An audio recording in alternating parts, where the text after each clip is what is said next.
Assalamualaikum warahmatullahi wabarakatuh.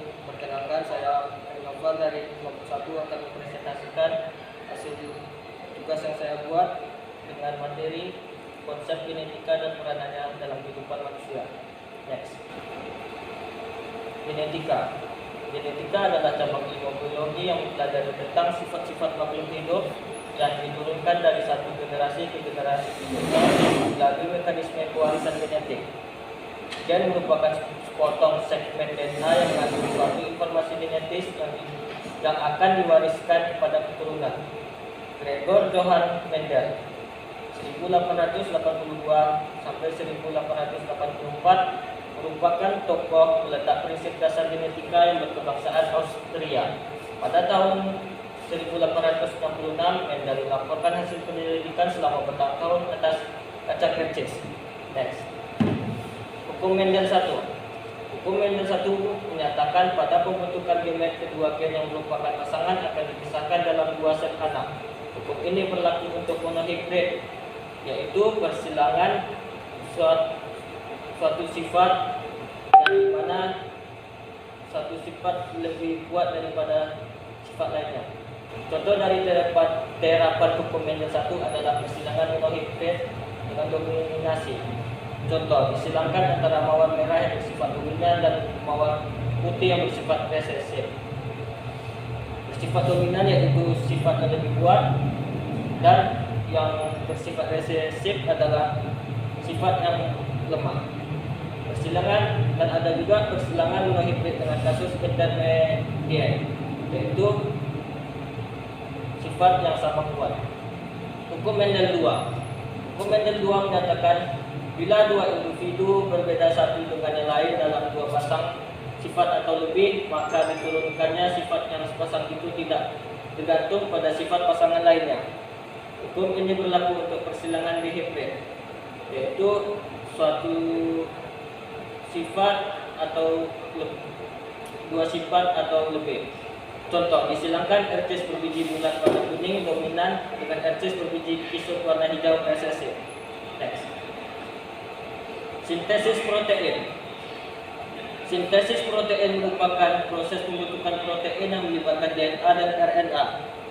RNA sendiri adalah materi genetik yang basa nitrogennya terdiri dari adenin, A, guanin, G, sitosin, C, dan urasil, U.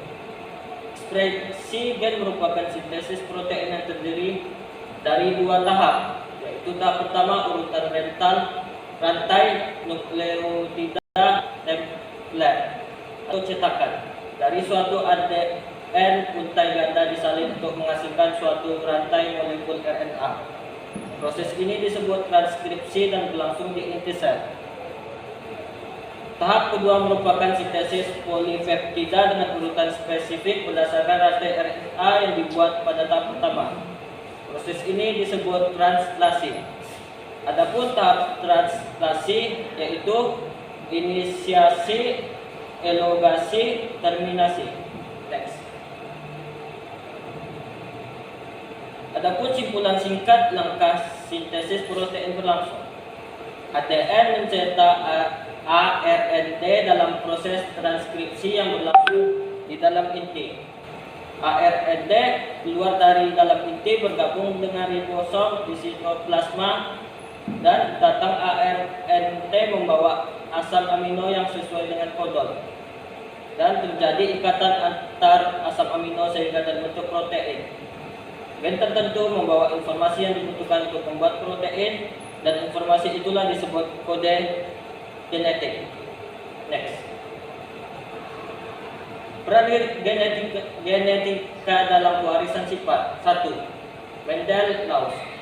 Eksplorasi hukum-hukum Mendel tentang dominan dan resesif, segi empat, panet dan pola pewarisan. 2. Pengaruh genetika lingkungan. Memahami bagaimana lingkungan dapat mempengaruhi ekspresi gen dan sifat-sifat yang diwariskan. 3. Penyakit genetik.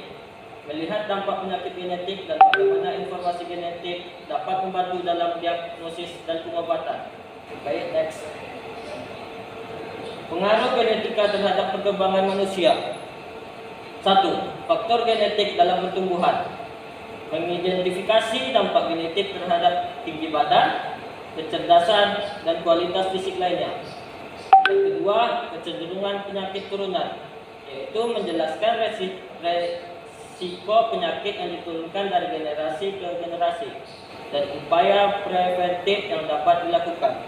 3. Keunikan genetika dan identitas manusia. Memahami perbedaan genetik memengaruhi identitas individu dan keragaman manusia. Baik, next. Baik, adapun kesimpulannya, genetika memberikan pemahaman tentang warisan sifat dan peran penting dalam kehidupan manusia dan kesehatan. Dengan pengetahuan ini, kita dapat meningkatkan kualitas hidup dan melakukan tindakan pencegahan yang tepat. Baik, sekian dari penjelasan saya. Lebih dan kurang, mohon maaf. Assalamualaikum warahmatullahi wabarakatuh. Terima kasih. Ini kok